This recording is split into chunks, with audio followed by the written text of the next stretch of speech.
Teamwork isn't just nice to have in business, it's the undisputed competitive advantage. When your team members work as a unified force, your whole operation benefits through higher productivity, thriving creativity, and unstoppable momentum. Welcome to the Impactful Teamwork Podcast, where we share with you strategies and tactics to help you develop game-changing teams so that you and your business can make a real difference in the world.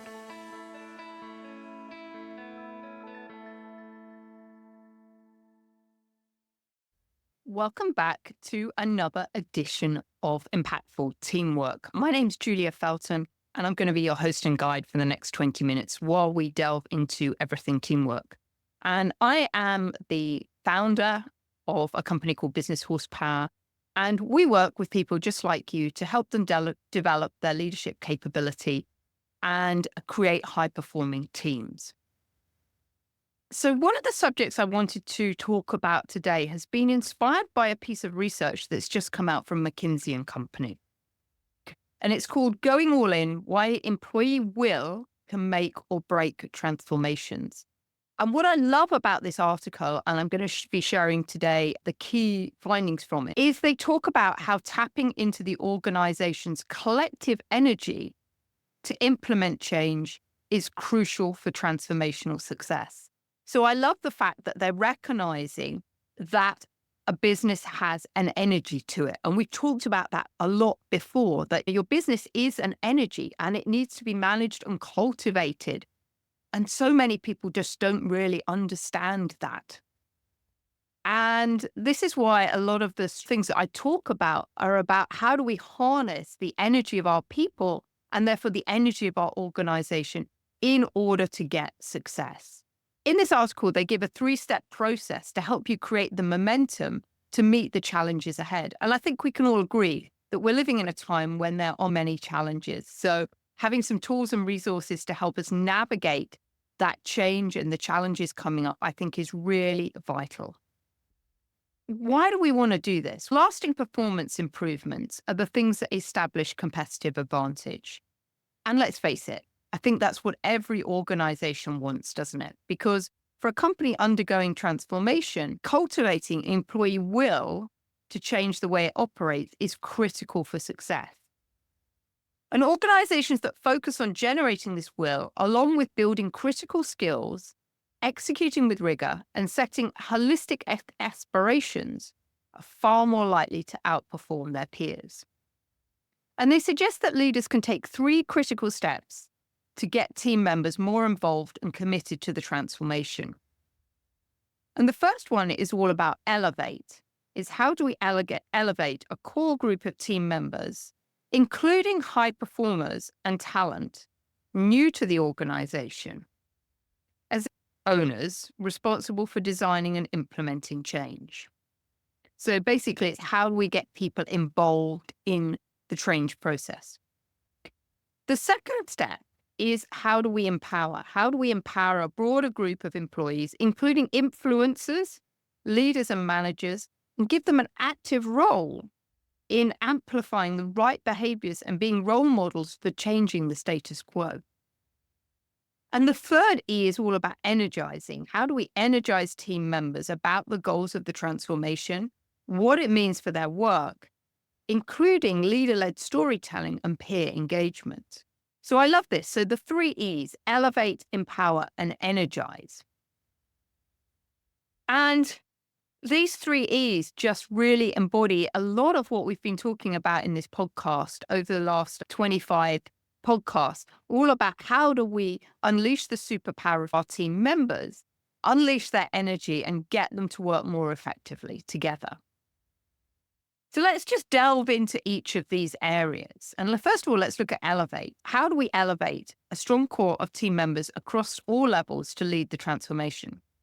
And I think what's really interesting is McKinsey have done some previous research that showed that 7% of team members need to be involved in initiatives or milestones for the transformation to generate a positive total shareholder return.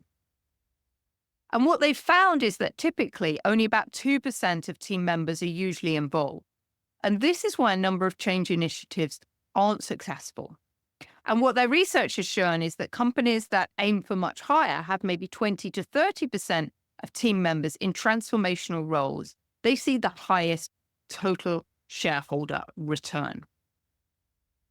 So what can organizations do to encourage more team members to take a formal role in the transformation? So they basically examined about 40 organizations. And what they discovered was that leaders who focused on making the work more meaningful and expressed their appreciation inspired and motivated team members more.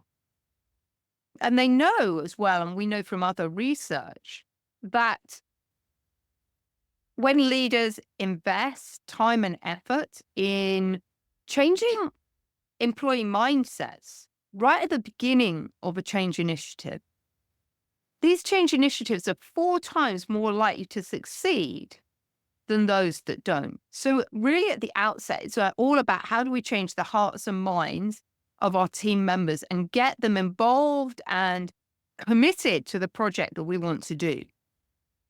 And it's also really important that team members notice when their manager and their leader doesn't change their behavior to adapt to the goals of the transformation. So it really is a case of leaders need to lead from the front and role model what we want to happen. And when we talk about getting people's mindset engaged, this is all about helping people join the dots between the project that we're doing or the change we want to make and the purpose of why our organization is in business. For example, a water supply company, when it clarified the role that the organization played in water rights, team members understood how its change program would provide their community with better access to water. So it's all about joining the dots so that a change initiative just doesn't feel like something we're doing for the sake of it, but it's actually got a raison d'etre that's actually typically going to create some kind of societal change and has a bigger purpose than just the project in isolation. Its ripple impact is very significant. It's also really important that we encourage team members across job levels to innovate, because I think we all know that maybe the best ideas come from frontline team members who are closest to the customer. So I always remember a story about, I think it was Howard Bear of Starbucks, when he was talking to some team members and he wanted to know the best types of brooms that they needed to clean and sweep the stores with. He always went to ask the people on the front line. The people on the front line know the answers. And all too often we find senior management sitting in isolation, making decisions about things which really they don't have the best knowledge about. So it's really important that we engage people on the front line and listen to their recommendations, because when we listen and act on recommendations from frontline employees, these are 80% more likely to get implemented and we'll get better ways of doing things. So this is all a question of us asking and really listening to our team members about how would they do the change? How would they get involved in it? It's also really important that we deploy the talent where it's needed. So we need to cultivate a strong core of team members, and we need to mobilize the most critical talent that we need for that business initiative that's going on. And really a top predictor of success is whether the organization allocates its top talent to its highest value initiatives. But as we know, matching high performers to critical initiatives is not always straightforward, because we've got to have a clear view of where value is generated and who has the experience and skills to deliver it. And that's why I'm a massive proponent of the GC index, because that is what shows our energy for impact. It really helps us identify which individuals are best at doing which types of roles in the project. So some individuals will be better at coming up with totally innovative, original ideas. So they might be somebody that's really good to get involved at the start of the project to come up with some of those ideas. But no good having great ideas if we can't translate those into a plan that people can understand. So there'll be other people on the team that will be like strategists that will be better at creating plans. Then, of course, we need people that we call implementers to actually get the work done, and then polishers to continually improve and refine the change initiatives that we've put in place. And finally, we have our playmakers who orchestrate the change and get everybody on board. The other thing it's really important to do is attract the best external talent, because transformations require energy and fresh ideas, as well as a willingness to challenge the status quo. So when we've got new talent coming into the organization and we combine the new talent coming on with new ideas with the existing knowledge that's within the enterprise, that can help boost the will and innovative energy and capacity for change. It's also really important that we create sustainable conditions for this change initiative, because in my experience, a number of these change initiatives are happening and team members are getting involved with them in addition to their daily roles. So we need to recognize that they're going to be taking on added responsibility. So as leaders, we need to set healthy expectations on how this added work gets done. And some of the research that McKinsey did showed that organizations that scored in the top quartile in these 5 practices, 11% of employees own the initiatives or milestones. And that percentage is 2.6 times higher for organizations scoring in the bottom quartile of the index. So just a quick reminder of what those 5 conditions are. They're about leading to inspire, encouraging employees across job levels to innovate, deploying talent where it's needed most, attracting the best external talent, and creating sustainable conditions. I think it's also important to recognize that we need to empower a broader coalition of change leaders to embody new ways of thinking and working. So we've talked previously about the importance of having diversity within organizations and within teams. So one of the things that McKinsey was suggesting is that once leaders have elevated a core group of employees to own initiatives and milestones, they should turn to empowering a broader group to serve as role models who can activate others. And these change leaders are often influencers, managers, and supervisors. And these are the people that really lead from the front. They play a visible role in shaping and amplifying the behaviors that enhance organizational performance, whilst also counteracting behaviors that get in the way of success. For example, change leaders can disrupt existing unproductive norms by suggesting that weekly leadership-only brainstorming sessions include team members across all levels. So again, going back to the fact that the more that we can engage frontline team members, the more successful the change will be. And I think it's really important to think about communication here, because these change leaders, we're going to want them to communicate the ideas and what we want to do to our team leaders, but we also want them to provide feedback to us on what's going on. And when we can create this really fluid two-way conversation going on, then the successful transformation is more likely to empower team members to be bold and take risks and shake up the ingrained workplace norms and rituals. Because actually, that's what change is about. Change is about doing something differently. We keep doing what we've always done. We've always get what we've always got. It's a good old Einstein quote. Really important that we create this atmosphere and this culture where everyone feels that they could get involved in the change. And finally, one of the things that McKinsey came up with was that how do we communicate effectively the change? They talk in here about something called change stories, that leaders need to successfully energize their team members to tap into their will to transform. And they can do this through offering personal narratives called change stories. And these are things that bring the business case to life.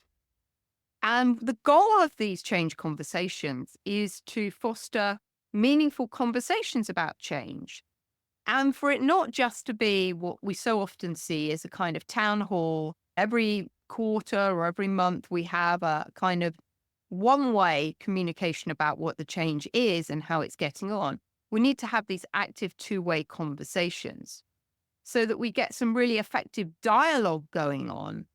And we can also help team members become more engaged by understanding what their role is in achieving the lasting transformation. So we need to think about how do we communicate with rather than at our team members.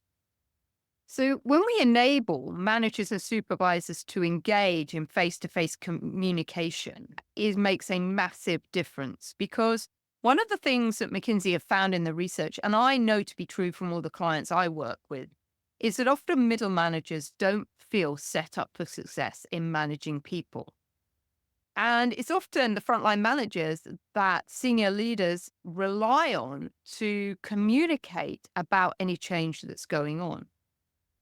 So we need to create some powerful programs and give these middle managers some tools that help them feel engaged in the transformation. And I think if they feel engaged in the transformation, understand what's in it for me and the rationale and raison d'etre for it, then they're going to be much more likely to be able to effectively communicate that to their team members. So this is all about helping team members understand the why and the how of the transformation, not just the what, the why and the how.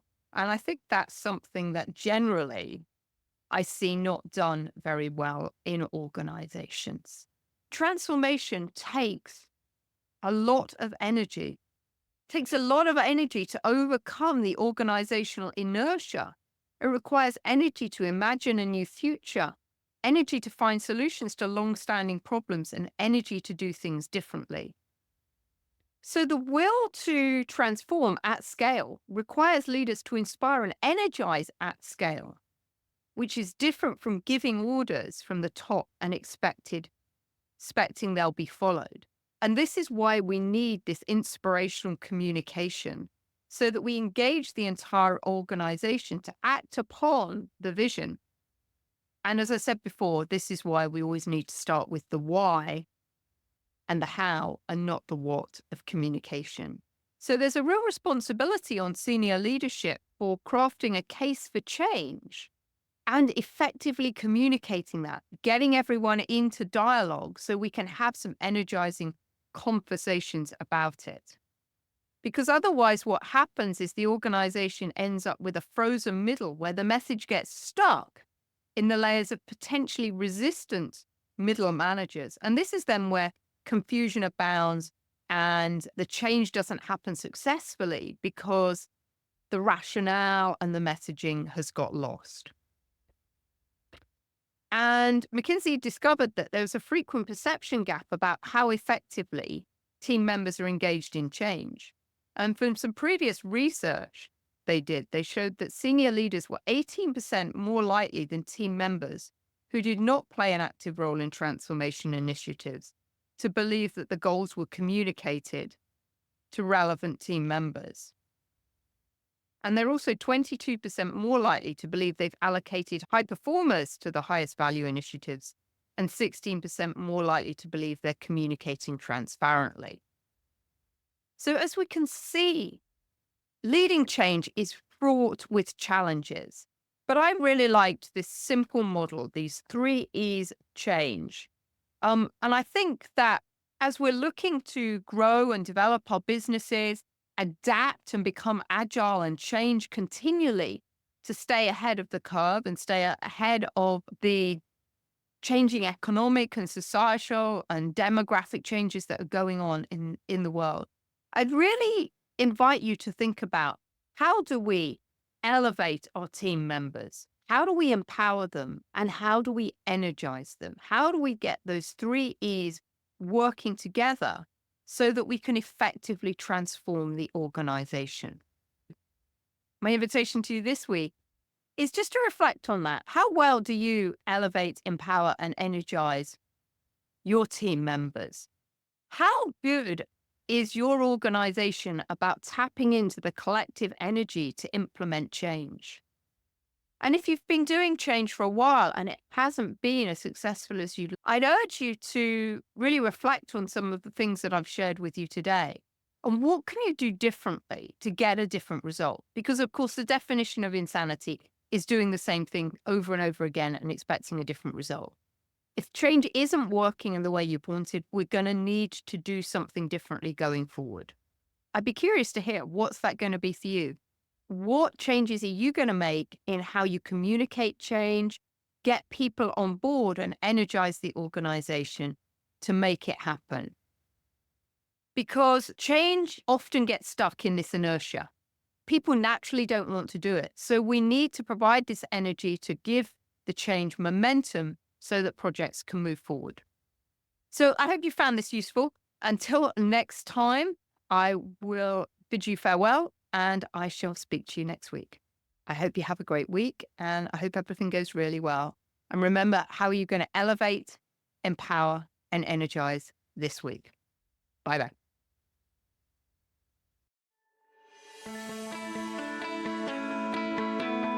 Thanks for listening to the Impactful Teamwork Podcast. Please stay tuned for future episodes and do subscribe wherever you get your podcasts.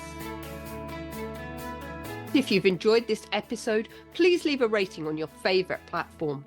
Recommendations are essential for attracting new listeners. Please follow us on social media at Julia Felton and at Business Horsepower.